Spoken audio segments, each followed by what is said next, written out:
Christian here, bringing you another Minecraft video. Minecraft video. Hey everyone, Christian here, giving you another special video birthday. So bali guys, gusto ko lang sana pasalamat sa inyo for 200 subscribers. Hindi ko akalain na makakaabot ako ng ganito. Hey, what is up guys? Christian here, and welcome back to another video where today, gusto ko lang sana pasalamat sa inyo for 500 subscribers. Grabe guys, hindi ako makakaabot ng 500 subs. Guys, welcome back sa panibagong video. At ngayon ay naghihintay na lang tayo umabot ng 2,000 subscribers. Meron na akong 1,997 guys. Konting-konti na lang makakamit na natin yung 2,000 subscribers.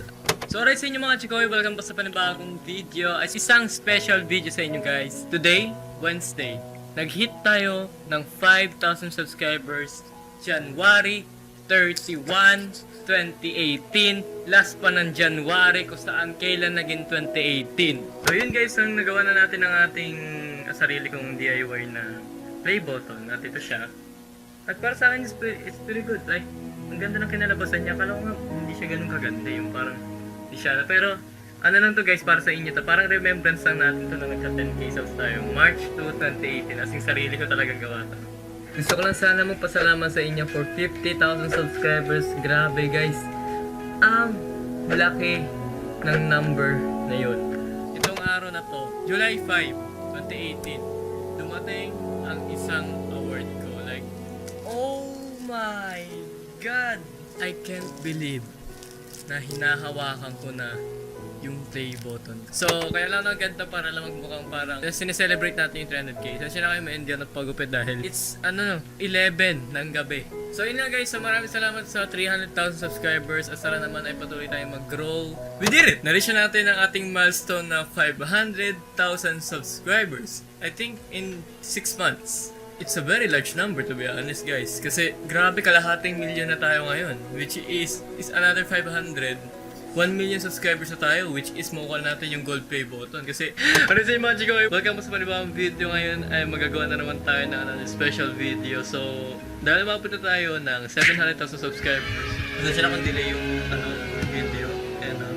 So guys mga chikoy, so welcome back sa panibagong video. So ito na mismo yung pinaka-draw my life natin, or let's say yung guhit ng aking buhay. Thank you so much sa pag-support sa akin simula nung una pa lang. Kung ikaw ay taga 2015 pa lang, 2016 na mga fan, kahit ilang taong ka lang fan dyan, thank you so much pa rin. Every one of you na appreciate ko kayo, lahat ng 1 million kayo. So naman po salamat din for 2 million. At hindi ko rin expected na may reach natin yung milestone na to. So yeah, I appreciated it and hopefully ay tuloy pa rin kayo mag-sumuporta. Yeah, hello mga chikoy. First of all, gusto ko lang sabihin na thank you so much for letting me reach ng 3 million. And yeah, hindi ko expected nga na makakarating pa tayo sa ganitong milestone. 10 taon na. At sa araw na ito, ginawa ko yung channel na pinapanood nyo ngayon. At grabe, ang layo na ng panahon na yun. At kapag iniisip ko siya, parang kailan lang din eh. Pero, kapag pinapanood ko kami mga lumang video ko, kitang-kita mo talaga kung paano ako nag-adjust sa loob ng mga taon na yun. Sinimulan kong i-create yung channel na ito 2013 pa. Pero syempre, hindi na makikita yung mga videos ko noong 2013 kasi deleted na siya. At the same time, 2015 na yung pinaka-recent ko na video. Ngayon, gusto kong pasalamatan kayong lahat for the 10 years na pagsubaybay sa akin. At sinabi ko na 10 years kasi even though na kahit ngayon lang kayo mismo nanood at naka-follow sa akin or sumusuporta sa akin, kasama ka pa rin. At napaka-grateful ko sa inyong lahat dahil lahat kayo mismo yung naging dahilan kung bakit tumagal ako dito sa plataforma ng YouTube. Naging ako mismo yung sino man ako ngayon at the way na kung paano ako umasta sa mundo. Marami ako natutunan, nalaman at nag-grow ako dun. Kahit chat nyo lang ako minsan para makaparang kamustahin nyo or makita nyo lang kung kamusta yung childhood na YouTuber ninyo o kaya naging parte ng childhood ninyo. O kaya parang gusto nyo lang talaga akong panoorin araw-araw ganun. Thank you, I'm grateful. napakaswerte ko na meron akong tagapanood na katulad ninyo.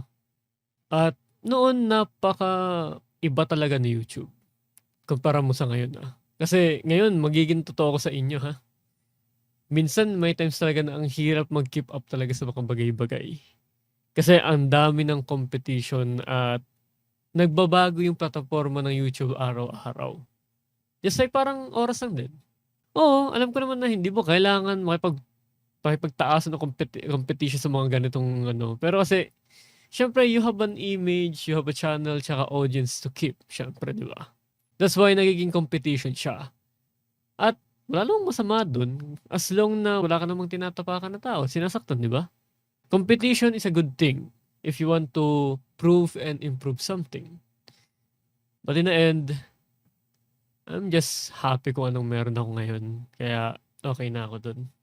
Kaya kung titignan nyo, for the 10 years, makikita nyo kung paano nagbago yung dating ng video ko. Persona ko, ugali, the way kung paano ko i-edit yung mga videos ko, and marami pang iba. Because that's how it is. People change and time is changing. Constant nga ang change, di ba? Kung mapapansin ninyo, the way kung paano ako umasta ngayon ay hindi lang basta para sa iisang edad. Kung wag sabihin natin yung video is parang hindi na sa iisang edad na lang. Kundi para sa kalahatan. Kasi bukod sa matagal na ako sa platapormang ito at kakaedad na ako, kayo, karamihan sa inyo ay lumaki na at hindi na bata. Yung iba sa inyo, high school na or nasa elementary lang, college, o kaya nagtatrabaho na, may pamilya na, at marami pang iba.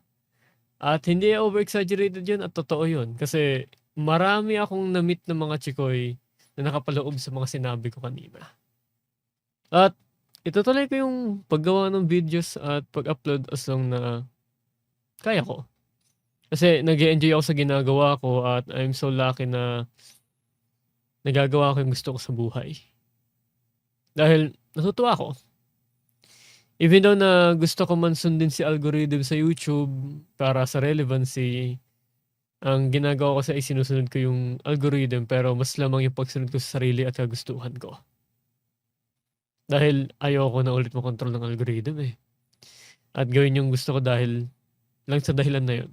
Dahil gusto ko ay matuwa kayo sa panonood sa video ko at totoo yung mga reaksyon na nakikita ninyo.